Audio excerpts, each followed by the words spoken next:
A deafening roar shook the hangar as Taylor Swift's simulator sputtered to a halt, mid-practice bombing run.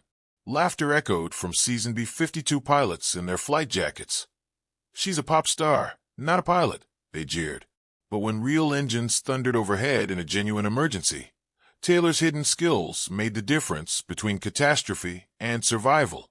Buckle up, the rest of the story will blow you away. When the Air Force announced a Celebrity Goodwill Initiative at Fairchild Air Force Base, no one expected Taylor Swift. Yet there she was, in an olive-green flight suit, attending Stratofortress Familiarization Camp, the grueling program for new B-52 bomber crews. On day one, instructors lined up the recruits under a row of gleaming bombers. Taylor walked beside hardened captains and gunners, carrying only a flight manual and a bottle of water. Pilots eyed her suspiciously. A superstar didn't belong in this world of high-altitude navigation and multi-million-dollar warplanes. Lieutenant Ramirez, a veteran navigator, whispered, "She'll never last a day." Specialist O'Connor chuckled. "Let's see her calculate a bombing solution under G-force." Taylor smiled politely and fell in step, determined not to be just a celebrity guest. 2 days later, Taylor's first simulator session began. The Mach B-52 cockpit hummed as she adjusted throttles and inputted coordinates. Alarms blared as she attempted the simulated bombing run. Her screen splashed target miss. Her instructor banged a fist on the console. "You called that a run?" he barked. "Stick to the stage, pop star." Onlookers guffawed. Taylor's cheeks burned as the simulation reset. She apologized, wiped sweat, and tried again, only to mismanage the navigation checklist under the simulated 2G turns. "She can't even fly in a simulator." Ramirez shouted.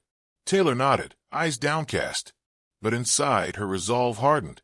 She spent the next off-duty hours studying flight manuals, memorizing radio calls, and practicing controls on the simulator until long after the hangar lights dimmed.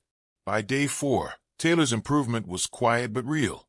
She anticipated checklist items, time turns to the second, and spoke crisp ATC phrases. Yet no one noticed, until the weather took a deadly turn. That night, a fast-moving thunderstorm cell erupted.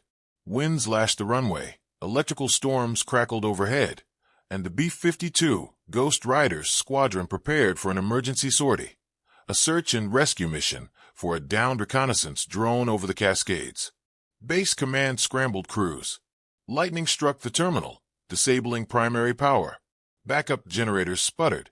Communications crackled. Engineers raced to reroute systems. In the chaos, no one realized the central flight planning server was offline, along with the digital maps and bombing charts. Without those, the rescue flight was grounded. Colonel Briggs, the base commander, slammed his fist on the operations table. "We can't delay.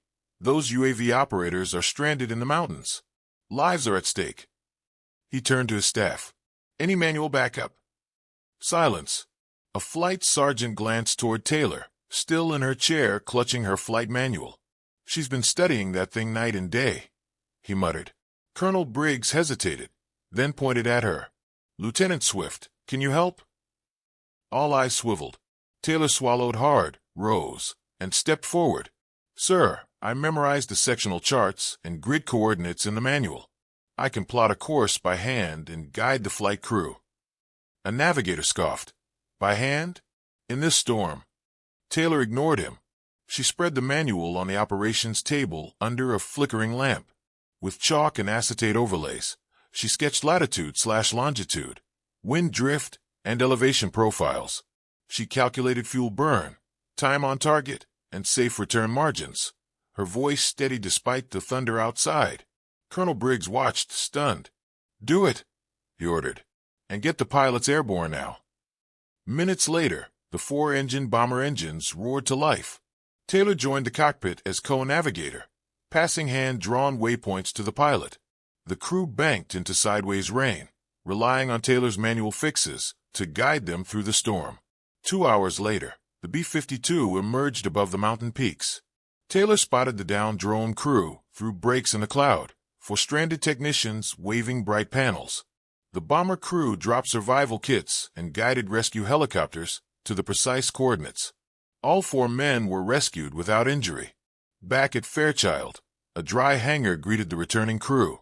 Colonel Briggs met Taylor at the steps, rain-soaked but triumphant. "Lieutenant Swift," he boomed, "you saved those men's lives. Your performance was flawless." He called the entire squadron to attention. "All rise for one of our own." The pilots snapped to salute.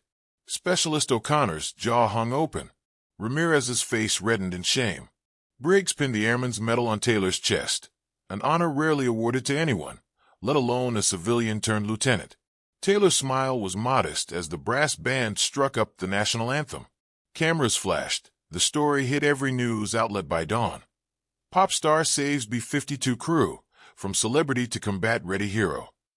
If Taylor's story of grit and courage inspired you, hit like, subscribe, and ring the bell for more extraordinary fictional tales, where determination and skill soar above every doubt.